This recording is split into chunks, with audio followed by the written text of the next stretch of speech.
इथे अर्धा किलो गाजर घेतले आहे, 2 वाटी दूध घेतले आहे, 1 वाटी साखर घेतली आहे, अर्धी वाटी खवा घेतला आहे, काजू घेतले आहेत, अर्धी वाटी पनीर घेतले आहे, इथे स्मॉल वाटी आहे, अर्धी वाटी तूप घेतले आहे, चवीनुसार वेलची आणि जायफळ.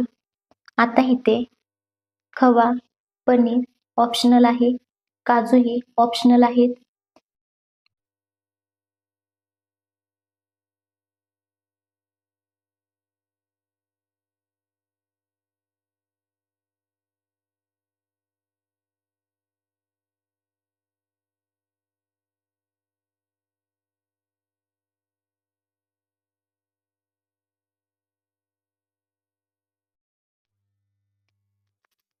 तुम्हालाही गाजर हलवा बनवायचा आहे का?